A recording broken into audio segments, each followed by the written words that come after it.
चलिए आज हम लोग पढ़ेंगे बच्चों की दुआ। क्या पढ़ेंगे? बच्चों की दुआ। आप लोगों को प्रतिदिन विद्यालय में पढ़ाया जाता है, क्लास में पढ़ाया जाता है ना, और आप लोग को किताब भी दिया गया है। आप लोग घर पर उस किताब को भी पढ़िए और साथ में वीडियो भी देखिए। स्कूल में भी पढ़ेंगे, वीडियो भी देखेंगे, किताब घर पर भी पढ़ेंगे। तो इस तरह से अगर आप लोग काम करेंगे तो बहुत जल्दी आप लोग अच्छे तरीके से चीजों को समझने लगेंगे और आपका सर्वांगीण विकास भी होगा। आपका सर्वांगीण विकास भी होगा और जल्दी आप सीख जाएंगे।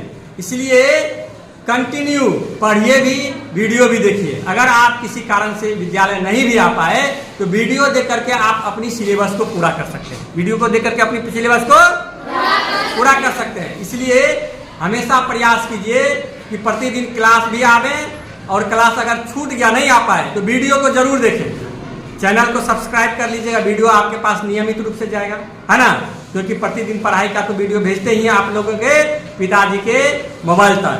पिताजी से मोबाइल लेकर के वीडियो देख लेना है, फिर वापस कर देना है।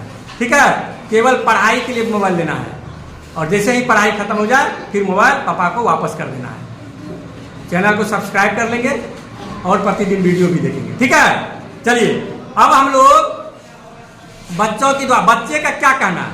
लब पे आती है दुआ बन के तमन्ना मेरी, जिंदगी शाम की सूरत हो खुदाया मेरी, दुनिया दूर दुनिया का मेरे दम से अंधेरा हो जाए, हर जगह मेरे चमकने से उजाला हो जाए। बच्चे कहते हैं, हे भगवान, हे ईश्वर, मैं कुछ ऐसा करूं जिससे दुनिया की अंधकार दूर हो जाए और मेरे कामों से, मेरे कर्मों से दुनिया में प्रकाश फैले, दुनिया में प्रकाश फैले। अर्थात कुछ ऐसे हमको काम करने की प्रेरणा मिले, या मैं ऐसा कुछ काम करूं जिससे हमारे समाज का, हमारे देश का भला हो और तरक्की हो और हमारे देश को उसका लाभ प्राप्त हो, हमारे देश को उसका लाभ प्राप्त हो। मेरे दम से यूं ही मेरे वतन की जीनत हो, मेरे दम से यूं ही मेरे वतन की जीनत, जिस तरह फूल से होती है चमन की जीनत। अब कहता है जीनत में शोभा होता है। देखो फूल का शोभा उसका क्या होता है? सुगंध होता है। फूल का उसका शोभा क्या होता है? सुगंध होता है। उसी प्रकार किसी भी इंसान का, किसी भी लोगों का, व्यक्ति का, उसका शोभा क्या होता है? उसका अच्छा गुण, उसका अच्छा और उसका अच्छा कर्म और उसका अच्छा। आज भी हम लोग एडिसन को याद करते हैं। क्यों? क्योंकि उन्होंने जो बल्ब का आविष्कार किया उससे पूरे दुनिया जगमगा रहा है, उससे पूरे दुनिया। उसी प्रकार हम लोग न्यूटन को याद करते हैं। क्यों? क्योंकि उन्होंने क्या दिया है? गुरुत्वाकर्षण का सिद्धांत दिया। क्या दिया है? गुरुत्वाकर्षण का सिद्धांत दिया है। उसी प्रकार हम लोग जेम्स वाट को याद करते हैं। क्यों याद करते हैं? क्योंकि उन्होंने भाप के इंजन का आविष्कार किया जिससे क्रांतिकारी परिवर्तन हुआ, औद्योगिक क्रांति को बल मिला और लोगों के जीवन में सकारात्मक परिवर्तन हुआ और मानव पूरे विश्व में आधुनिक विचारों का, आधुनिकता का संचार हुआ और लोगों का जीवन सुगम हुआ। इसीलिए उसको याद करते हैं। क्यों? क्योंकि उन्होंने अच्छे कर्म किए, क्योंकि उन्होंने अच्छे कर्म किए। जिंदगी हो मेरी परवाने की सूरत, या रब इल्म की क्षमा से हो मुझको मोहब्बत।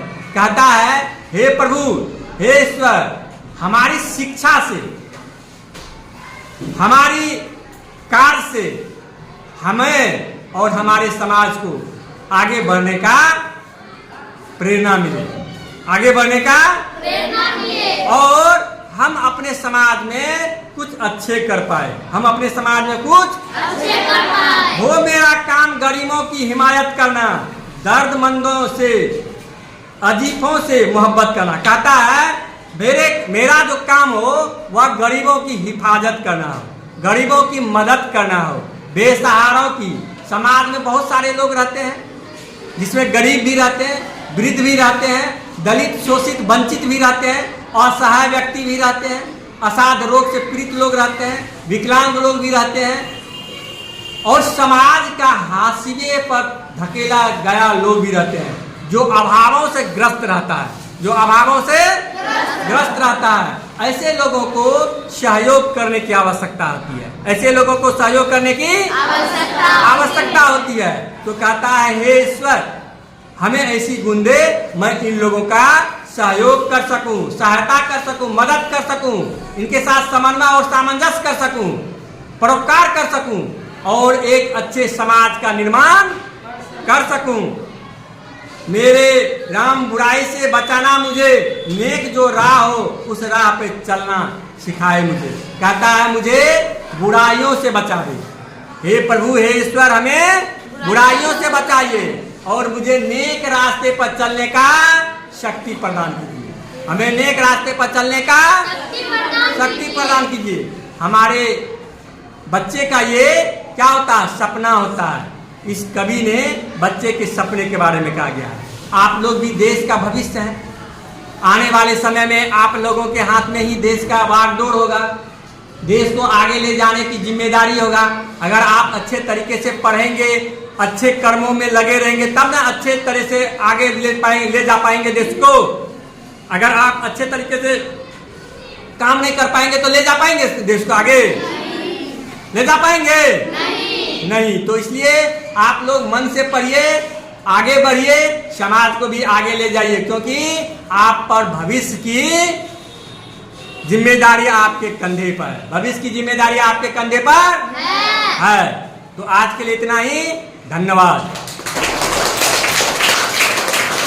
कविता अच्छा लगे तो लाइक शेयर सब्सक्राइब जरूर कीजिए, क्योंकि आप सब्सक्राइब करेंगे तो प्रतिदिन आपको वीडियो मिलेगा, आप पढ़ेंगे, आपके ज्ञान में वर्धन होगा।